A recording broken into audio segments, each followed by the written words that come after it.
দর্শক, আমরা নির্বাচন কমিশনে চলে যেতে চাই।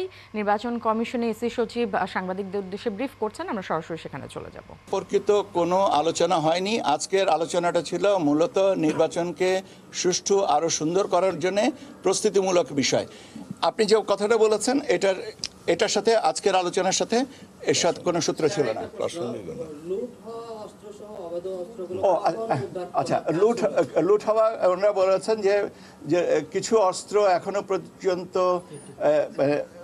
85% পর্যন্ত তারা রিকভারি করেছেন। আরো কিছু অস্ত্র এবং কিছু গোলাবারুদ এখনো পর্যন্ত আছে, কিন্তু প্রক্রিয়া চালু আছে আর চলমান আছে। এটা বাজেটটা আমাদেরকে বলে, আমরা আরো তো পর্যায়ক্রমিক আলোচনা করব, একবারে বাজেটের কথাটা আসেনি। আমরা ধারাবাহিকভাবে আলোচনা করব, তখন আলোচনা করার পরে ফাইন টিউনিং করে যেটুকু বাজেট আসবে তখন করা যাবে। বাজেট তো একটা টেন্টেটিভ, বাজেট তো সবসময়ই থাকে, কিন্তু সেটা তো গ্রহণযোগ্য একটা বাজেটের ব্যবস্থাটা অর্থ বিভাগে পাঠিয়ে ব্যবস্থা করতে সময় লাগবে। নির্বাচনে জেলা প্রশাসকদের যে দায়িত্বটা ছিল সবচেয়ে গুরুত্বপূর্ণ, রিটার্নিং কর্মকর্তা, এবার নির্বাচনের দায়িত্ব এ বিষয়ে কারা আসলে থাকবেন এ বিষয়ে আজকে কোনো আলোচনা হয়নি। আপনাদের কোনো সিদ্ধান্ত আছে এ বিষয়ে আমাদের আজকের আলোচনায় এ সম্পর্কে কিছু নাই। এটা যদি আর ভবিষ্যতে যখন হবে তখন আপনাদেরকে জানিয়ে দেবো। আপনাদেরকে অনেক ধন্যবাদ। দর্শক, নির্বাচন কমিশনে সকল সেনাবাহিনী সহ সকল আইন শৃঙ্খলা বাহিনীর সাথে বৈঠকের পর ইসি সচিব ব্রিফ করছিলেন, আমরা এতক্ষণ সরাসরি সেখানে ছিলাম। জুলাই অভ্যুত্থানের পর রাজনীতিবিদদের মধ্যে অনৈক্য দেখে বিএনপি সহ অনেকেই হতাশ হয়ে পড়েছে বলে মন্তব্য করেছেন দলটির মহাসচিব মির্জা ফখরুল ইসলাম আলমগীর। সকালে রাজধানীর ডিপ্লোমা ইঞ্জিনিয়ার্স ইনস্টিটিউশনে তিনি কথা বলেন। বিশ্ববিদ্যালয় পরিক্রমা নামে একটি সংগঠন এসএসসিতে ঢাকা মহানগরে জিপিএ 5 প্রাপ্ত শিক্ষার্থীদের সংবর্ধনার আয়োজন করে। অনুষ্ঠানে মির্জা ফখরুল ইসলাম আলমগীর বলেন, চারিদিকে অনৈক্যের সুর বাজছে, ফলে দেশ এখন ক্রান্তিকাল পার করছে। রাজনীতিবিদরা দেশের পথ যেমন তৈরি করেন তেমনি পথ নষ্টও করতে পারেন। বিএনপি মহাসচিব আরও বলেন, ভবিষ্যতে সুন্দর রাজনৈতিক পরিবেশ তৈরি করতে হলে রাজনীতিবিদদের সৎ হতে হবে। এই গুণটা রাজনীতিবিদদের মধ্যে থাকা খুবই জরুরি। এত বড় একটা অভ্যুত্থানের পরে এত বড় একটা সুযোগ সৃষ্টি হচ্ছে দেশটাকে আবার সুন্দর করবার, সুন্দর করে গড়ে তুলবার। কিন্তু আমরা যখন চারদিকে দেখছি যে আমাদের রাজনীতিবিদরা ঐক্য হারিয়ে ফেলছেন, অনেককে চলে যাচ্ছেন, যখন চারদিকে দেখছি যে একটা অনেকের সুর, তখন আমরা অনেকেই হতাশ হচ্ছি যে আমাদের এখন একটা ক্রান্তিকাল চলছে, ট্রানজিশনাল পিরিয়ড, খুব অস্থিরতা আছে। জামাতের কথায় আর কাজে মিল নেই বলে মন্তব্য করেছেন বিএনপি নেতা সৈয়দ মোয়াজ্জেম হোসেন আলাল। তিনি বলেন, জামাত সহ কয়েকটি দল পিআর ছাড়া জুলাই সনদে সই করতে চায়নি, পিআর নিয়ে আন্দোলনও করছে। এর মধ্যে তারা আবার সনদে সইও করছে। সোমবার জাতীয় প্রেস ক্লাবে জাতীয় চালক দলের প্রতিবাদ সভায় তিনি একথা বলেন। বিএনপি চেয়ারপারসনের উপদেষ্টা সৈয়দ মোয়াজ্জেম হোসেন আলাল বলেন, কয়েকটি রাজনৈতিক দলের কথা আর কাজে কোনো মিল নেই। পিআর ছাড়া জুলাই সনদে স্বাক্ষর করবে না বলে আন্দোলন করছে দলগুলো। তিনি বলেন, আবার সনদে সইও করছে। জামাতে ইসলামে মানেই ইসলাম ধর্ম নয়। আসলে দেশ ক্রান্তিকাল অতিক্রম করছে না, দেশ অতিক্রম করছে ক্লান্তিকাল। টায়ার্ড, ক্লান্ত হয়ে গেছে বাংলাদেশের মানুষ। লড়াই করতে করতে, যুদ্ধ করতে করতে এক প্রজন্মের পর আর এক প্রজন্ম এসে হাজির হচ্ছে, বাংলাদেশের মানুষের মুক্তিযুদ্ধ শেষ হচ্ছে না। বিএনপির যুগ্ম মহাসচিব রুহুল কবির রিজভীর নেতৃত্বে আমরা বিএনপি পরিবারের একটি প্রতিনিধি দল জুলাই শহীদ ইমাম হাসান তাইম ভূঁইয়ার কবর জিয়ারত করেছে। সকালে কুমিল্লার চান্দিনায় এতবারপুর গ্রামে তাইমের কবর জিয়ারত ও তার পরিবারের সাথে সাক্ষাৎ শেষে তিনি বলেন, একটি জাতিকে মুক্ত করার অঙ্গীকার নিয়ে ৭১-এর মুক্তিযোদ্ধারা যেমন শহীদ হয়েছেন, তেমনি জুলাই যোদ্ধারাও গণ অভ্যুত্থানে শহীদ হয়েছেন। তাদের আত্মত্যাগ যেন ভুলে না যায় কেউ। এ সময় উপস্থিত ছিলেন আমরা বিএনপি পরিবারের আহ্বায়ক আতিকুর রহমান রুমন সহ স্থানীয় বিএনপি ও দলটির অঙ্গ সংগঠনের নেতাকর্মীরা। শহীদ তো শুধু ব্যক্তি মানুষের প্রাণ উৎসর্গ নয়, একটি জাতিকে পরাধীনতার হাত থেকে, পরাধীনতার শৃঙ্খল থেকে মুক্ত করার অঙ্গীকার নিয়ে ৭১-এ যেমন মুক্তিযোদ্ধারা শহীদ হয়েছে, সে হচ্ছে জুলাইয়ের মুক্তিযোদ্ধা, ২৪-এর মুক্তিযোদ্ধা। নির্বাচন নিয়ে চলছে রশি টানাটানি। জনগণের ভাবনার চিত্রটা কেমন? নতুন প্রেক্ষাপটে মানুষের আগ্রহের কেন্দ্রবিন্দুতে জাতীয় সংসদ নির্বাচন। আগামী নির্বাচন কতটা সুষ্ঠু হবে? সকল দল কি অংশগ্রহণ করবে? নির্বাচনে নারী ভোটারদের নিরাপত্তাহীনতা প্রেক্ষাপট কতটা বদলাবে? নারীর এমন সব নির্বাচন কেন্দ্রিক ইতিবাচক নেতিবাচক ভাবনার বিস্তারিত আপনাদের জানাতে চাই। ত্রয়োদশ জাতীয় সংসদ নির্বাচন নিয়ে দেশ জুড়ে চলছে নানা জল্পনা কল্পনা। নির্বাচন হবে কিনা, হলেও তা ফেব্রুয়ারিতেই হবে কিনা, তা নিয়ে রাজনৈতিক অঙ্গনে আছে যুক্তিতর্ক। ডাকসু রাকসু সহ ছাত্র সংসদ থেকে জাতীয় নির্বাচন, বরাবরের মতোই এবারও বড় ফ্যাক্টর নারী ভোটার। সেই নারী শিক্ষার্থীরা তাদের ভাবনায় জাতীয় নির্বাচনকে কিভাবে দেখতে চায়? ইলেকশনের মাধ্যমে যে সরকার নির্বাচিত হবে তারা এসে অবশ্যই আমাদের নিরাপত্তা নিশ্চিত করতে পারবে, আমাদের দেশে একটা ভালো পরিস্থিতি তৈরি হবে, এটা আমরা আশা করি। শাসন ব্যবস্থা যদি ঠিক থাকে তাহলে আমাদের দেশ পরিচালনা করতে এবং আমরা সেফ ফিল করতে খুবই স্বাচ্ছন্দ্য বোধ করব। নির্বাচনটা হবে কিনা এটা একটা বড় শঙ্কার বিষয়। আমরা দেখছি যে এর আগে যারা ছিলেন তারা নির্বাচনকে কোনো না কোনোভাবে একটা জ্যামিংয়ের মধ্যে ফেলতে চাইছেন। গণতান্ত্রিক দেশে নির্বাচিত সরকারের বিকল্প নেই, তবে সাম্প্রতিক সময়ে দেশ জুড়ে চলা নারীর প্রতি সহিংসতার ঘটনা উদ্বেগ বাড়িয়েছে। তাই নারীর নিরাপত্তাহীনতার শঙ্কা নিরসনে সুষ্ঠু জাতীয় নির্বাচন রাখতে পারে গুরুত্বপূর্ণ ভূমিকা, এমন মত শিক্ষক সমাজের। রাজনৈতিক ক্ষমতায়নের জায়গায় নারীর কোথায় যেন একটা সংকট তৈরি হয়েছে। নারী নেতৃত্বে যারা আসতে চান তারাও যেমন একই সাথে অনেক সংঘর্ষের মুখোমুখি হচ্ছেন, ঠিক তেমনি নারী ভোটার যারা আগে নির্দ্বিধায় ভোট দেওয়ার জন্য তাদের একটা সংস্কৃতি ছিল একটা সময়, সেই সংস্কৃতিটাও আবার পুনঃপ্রতিষ্ঠা হওয়ার ক্ষেত্রে একটা ভীতিকর পরিস্থিতি, একটা অদৃশ্য নিয়ন্ত্রণ কাজ করছে। ধর্মভিত্তিক কোনো রাজনৈতিক দল যদি ক্ষমতায় থাকেন সেক্ষেত্রে নারীদের বিচরণে কিছুটা বাধার তৈরি হতে পারে বা সংকুচিত হতে পারে ক্ষেত্রগুলো। সে জায়গাগুলো নিয়ে সত্যিকার অর্থেই অনেকের মধ্যে এই কিছুটা শঙ্কা আছে বলে মনে হচ্ছে। তবে যখন মানুষের ভোটের মাধ্যমে নির্বাচিত হয়ে কেউ ক্ষমতায় আসবেন, তো আমরা আস্থা রাখতে চাইব যে তারা নারী পুরুষ সকল ভোটার যারা তাদের অধিকারের জায়গাটা এবং নিশ্চিন্ত থাকবার জায়গাটাকে নিশ্চিত করবেন। তবে জাতীয় নির্বাচনে ভোট কেন্দ্রে যাওয়া না যাওয়া নিয়ে শিক্ষার্থীদের আছে মিশ্র প্রতিক্রিয়া। হ্যাঁ, এবার যদি সুযোগ হয় তো অবশ্যই দিতে যাব। উৎসবমুখর পরিবেশটা হোক, যে একটা ভোট নিয়ে একটা যে আনন্দ থাকুক। যেহেতু ফার্স্ট টাইম ভোটার, অবশ্যই ভোট দিতে যাব। আশা করি ভোটটা হলে দেশে ওই অস্থিতিশীল পরিস্থিতিটা একটু স্থিতিশীল হবে। না, আমি যাব না, কারণ ছোটবেলা থেকেই তো এই দেশের রাজনীতির অবস্থা দেখছি, কত দুর্নীতি হচ্ছে আর কি পরিমাণ নোংরা রাজনীতি, তো আমার আসলে আগ্রহই নাই। সমাজের সকল ক্ষেত্রেই সমান অধিকারের দাবি উপেক্ষিত থাকলে ভোট কেবলই ক্ষমতা দখলের হাতিয়ার হয়ে থাকবে বলেও মনে করেন নারী ভোটাররা। ফারহানা ন্যান্সি, ৭১, ঢাকা। জুবায়েদ হত্যার রাজনৈতিক নাকি ব্যক্তিগত দ্বন্দ্বের কারণে হয়েছে তা খতিয়ে দেখতে প্রশাসনকে অনুরোধ করেছে ছাত্রদল। দুপুরে স্যার সলিমুল্লাহ মেডিকেল কলেজে জুবায়েরের মরদেহ হস্তান্তরের সময় একথা বলেন তিনি। এ সময় ছাত্রদল সাধারণ সম্পাদক নাসির উদ্দিন ৫ আগস্টের পর ঢাকায় ছাত্রদলের ৪ জন খুন হওয়ার পেছনের কারণ অনুসন্ধানের আহ্বান জানান। এদিকে পুলিশ জানিয়েছে এই ঘটনার পেছনে কারা জড়িত তা নিয়ে তদন্ত চলছে। মামলা প্রক্রিয়াধীন হলেও আটক ছাত্রীকে জিজ্ঞাসাবাদ করা হচ্ছে। এর আগে ময়নাতদন্ত শেষে পরিবারের কাছে জুবায়েদের মরদেহ হস্তান্তর করা হয়। জগন্নাথ বিশ্ববিদ্যালয়ে বাদ জোহর তার জানাজা অনুষ্ঠিত হয়। অনেক আশা ভরসা ছিল আমার ছেলে, স্যার কি করবো, আমার তো আনন্দ লাগবে, আমি বিয়ে করাম যাম আমার ছেলের সাথে, এ আমার আশা ভরসা ছুরির আঘাতে শেষ করে দিয়েছে। জুবায়েদ ভাইয়ের সাথে অন্তত কারো আমি দেখিনি অন্তত পক্ষে কারো কোনো ভেজাল কিংবা মনোমালিন্য কিংবা ঘোষা টোষা ছিল। ঘটনার প্রেক্ষিতে যে মামলা হওয়ার কথা নিয়মিত, সেই মামলাটা এখনও প্রক্রিয়াধীন রয়েছে।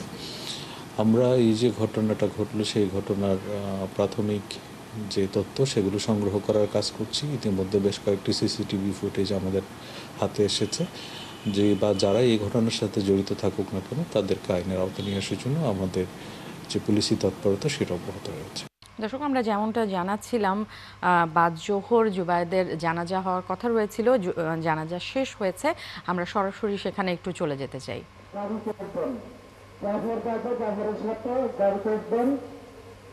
আর আমাদের মুখ্য প্রধান প্রতিবাদ ক্যাম্পাস থেকে মাইকের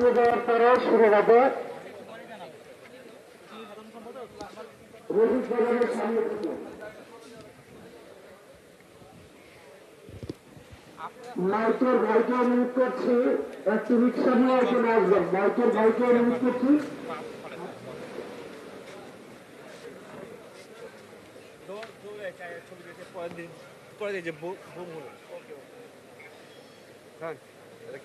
জুবাইরের পরিবার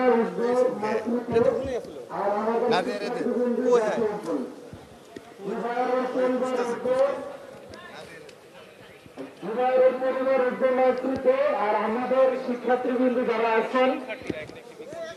মাইক্রোফোন পেয়েছি, মাইক্রোফোন পেয়েছি। আপনি কেন? আমরা অ্যাম্বুলেন্সের পিছনে পিছনে এই রুল ভাই, না এই যে আমি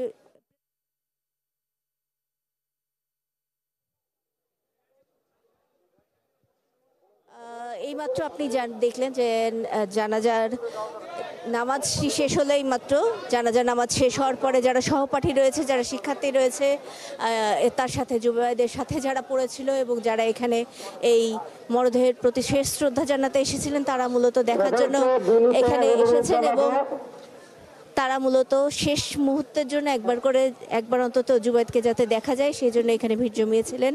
এর আগে কিছুক্ষণ আগে তার শিক্ষকরা কথা বলেছেন, এখানে ছাত্রদলের যিনি সেক্রেটারি রয়েছেন তিনি কথা বলেছেন, নিহতের বাবা তিনি কথা বলেছেন এখানে, এবং তাদের মূল যে দাবিটি যে যাতে বিচারের কাজটি নিশ্চিত হয় এবং বিচারের যাতে কোনো ত্রুটি না হয়।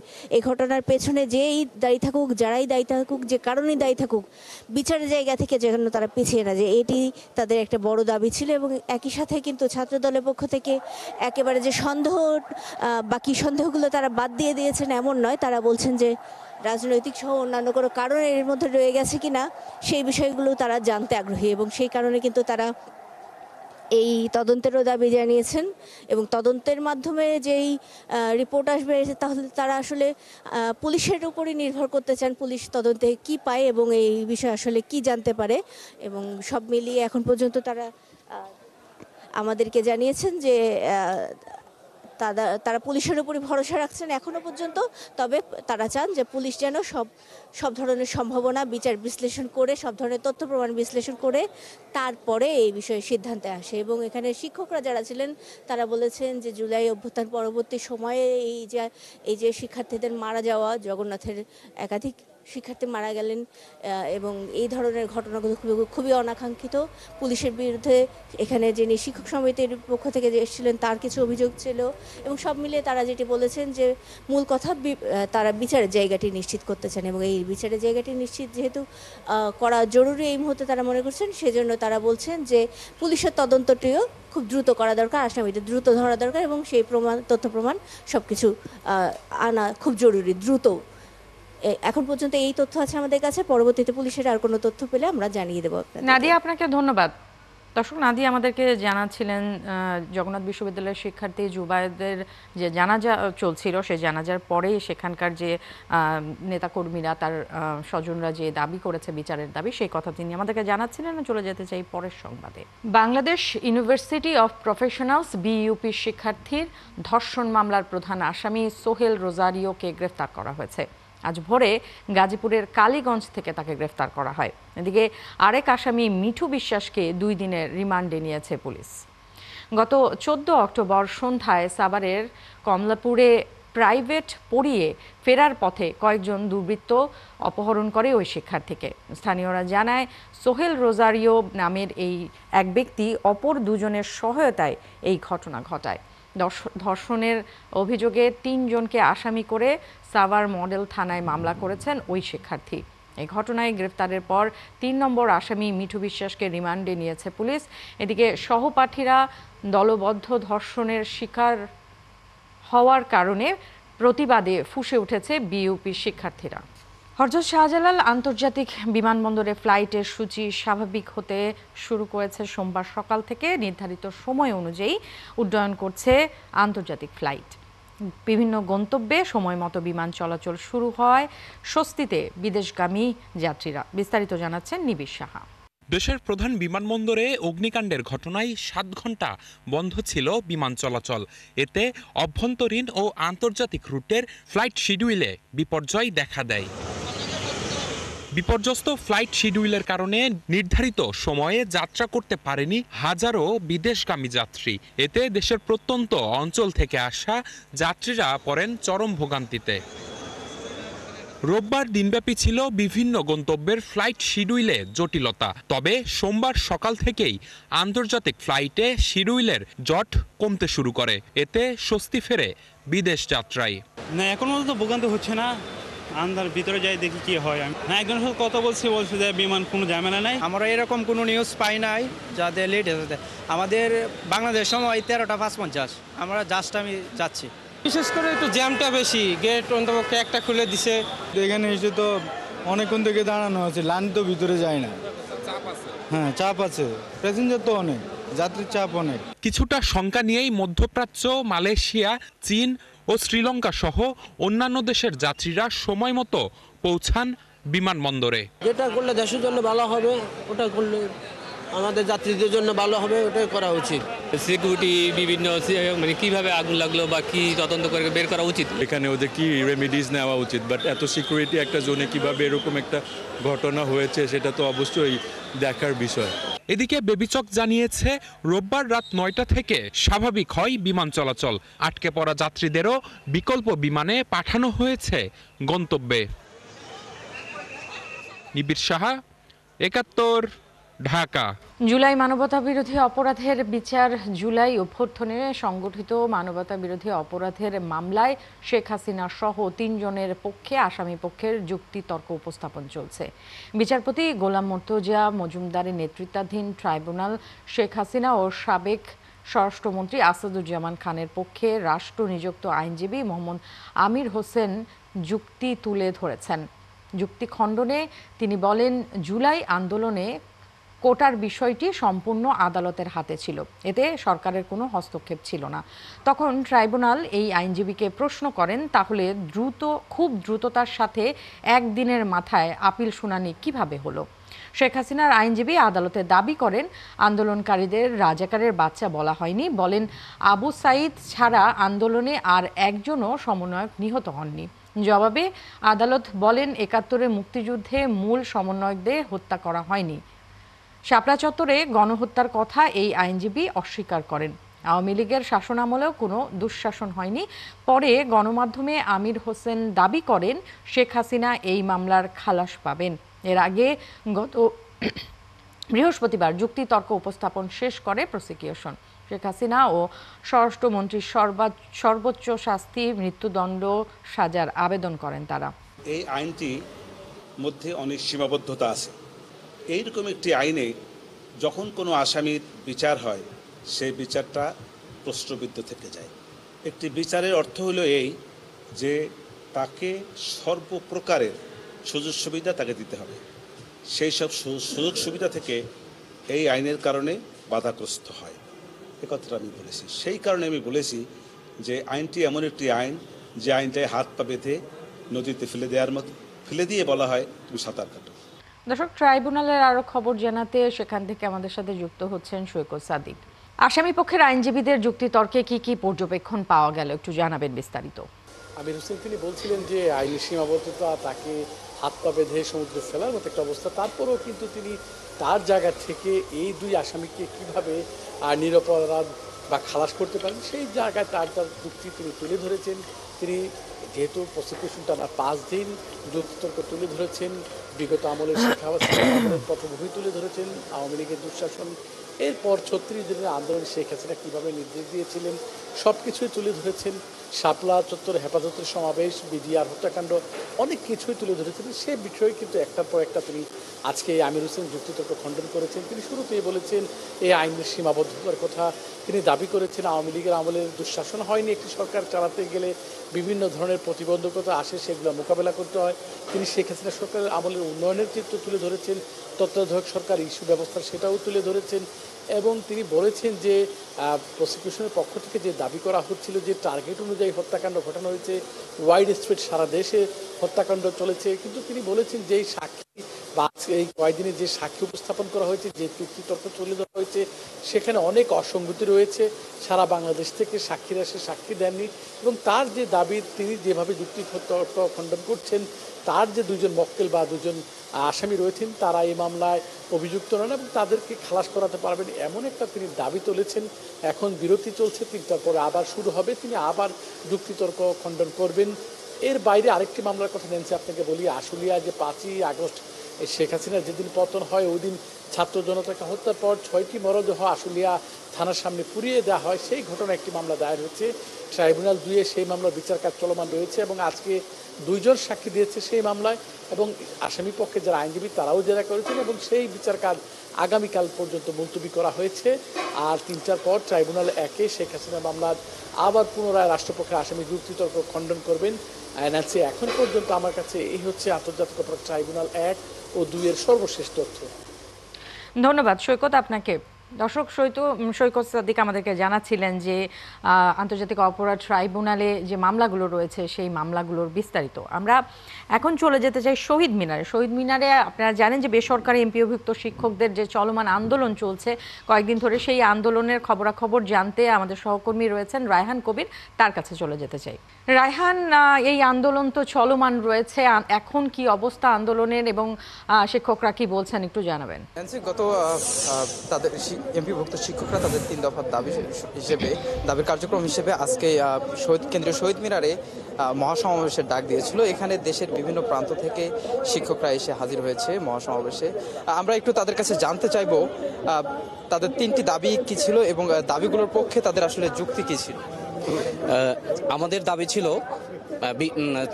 স্কেলের হচ্ছে 20% বাড়ি ভাড়া এবং আমাদের চিকিৎসা ভাতা বাবদ 1500 টাকা এবং কর্মচারী বিন্দুয়ে 75% ঈদ বোনাস। কিন্তু আমাদের সাথে প্রহসন করে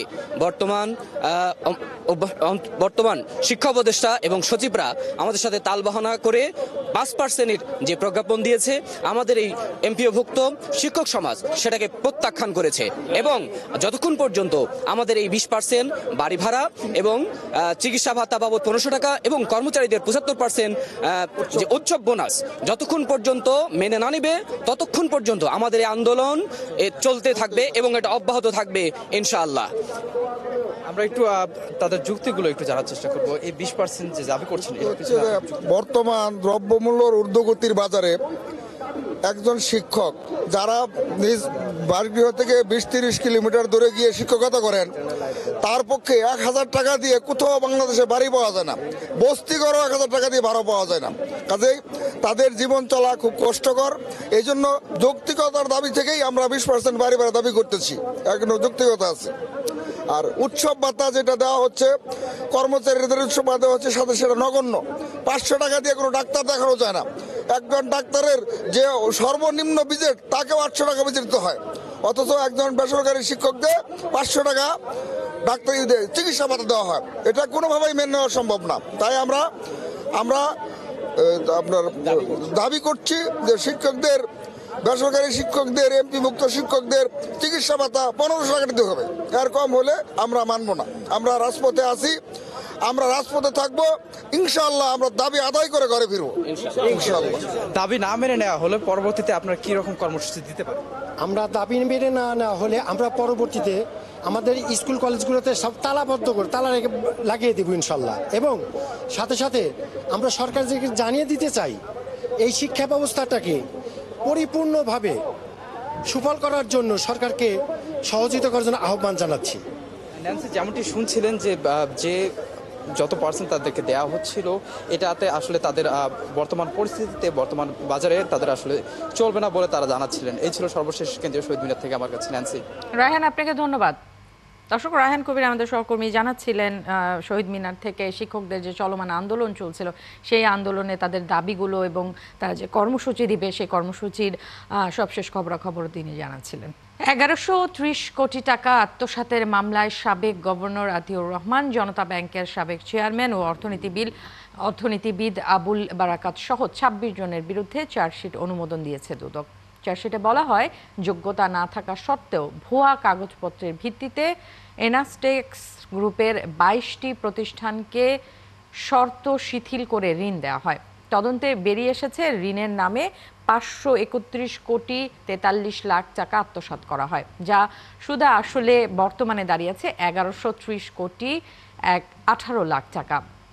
চার্জশিটভুক্ত অন্য আসামিদের তালিকায় আছেন এনান্টেক্স গ্রুপের চেয়ারম্যান ইউনুস বাদল, বাংলাদেশ ব্যাংকের সাবেক ডেপুটি গভর্নর আবু হেনা মোহাম্মদ রাজি, সাবেক নির্বাহী পরিচালক নওশাদ আলী চৌধুরী, জনতা ব্যাংকের সাবেক পরিচালক জামাল উদ্দিন আহমেদ সহ মোট 26 জন।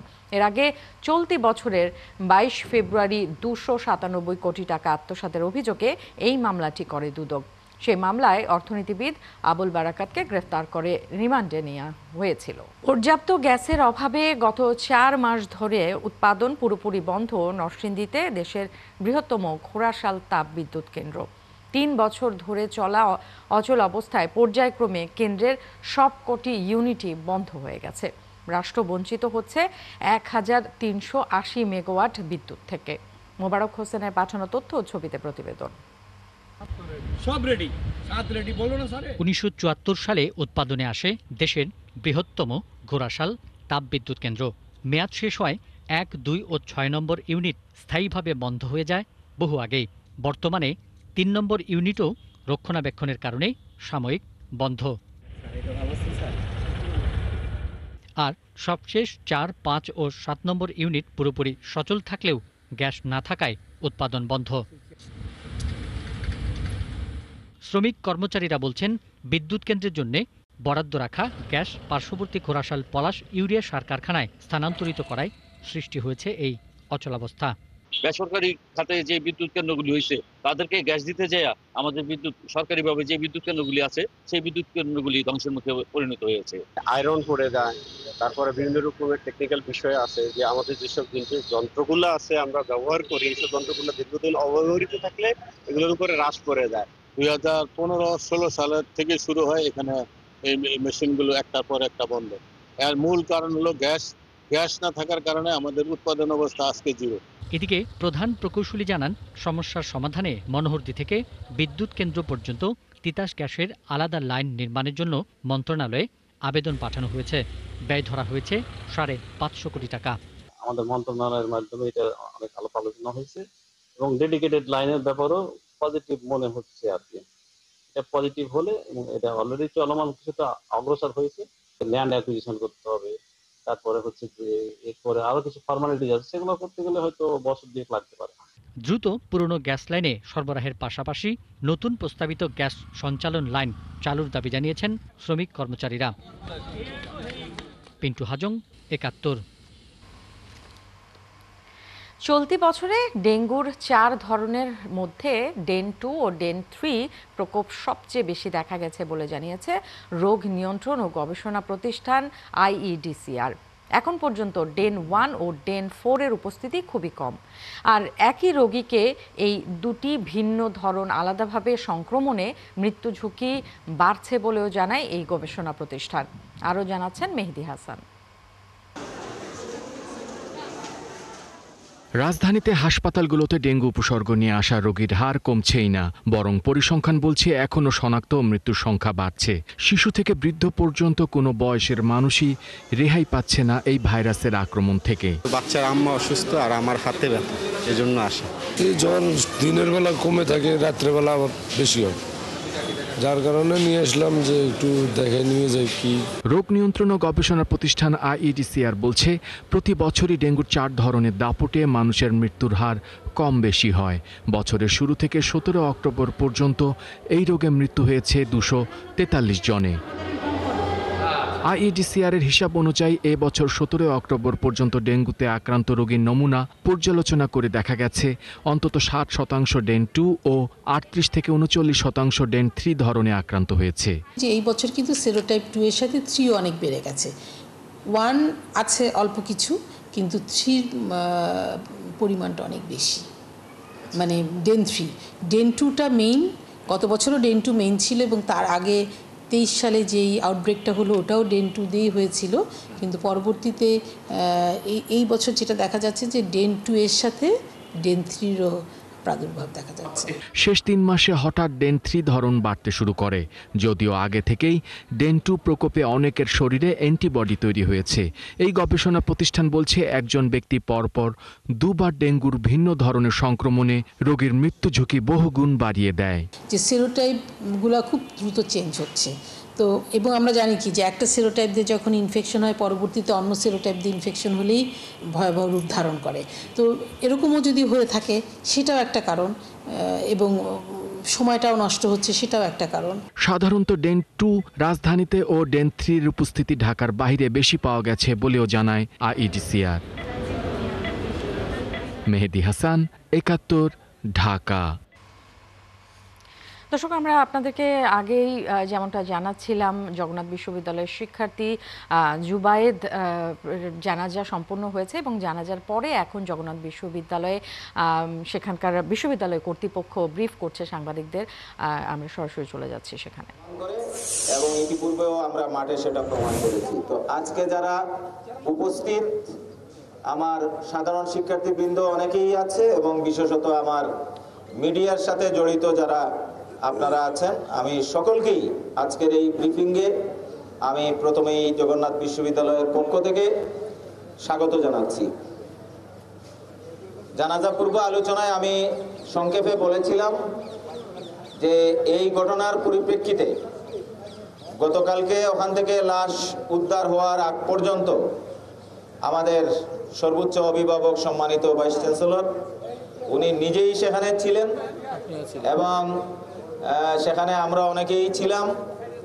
তো সেখান থেকে লাশ পোস্টমর্টমে পাঠানোর পরে আজকে সকালেই আমরা 11টার সময় আমাদের যে অথরাইজড বডি, আমাদের বিশ্ববিদ্যালয়ের সকল চেয়ারম্যান বিভাগের, আমাদের অনুষদের সম্মানিত সকল ডিন এবং আমাদের বিভিন্ন দপ্তরের যিনি পরিচালনা করার দায়িত্বে আছেন এবং প্রশাসনিক দায়িত্বে যারা আছেন, সর্বোচ্চ এই বডি নিয়ে আমরা সকাল 11টায় মিটিং করেছি আমাদের ভাইস চ্যান্সেলর স্যারের সভাপতিত্বে।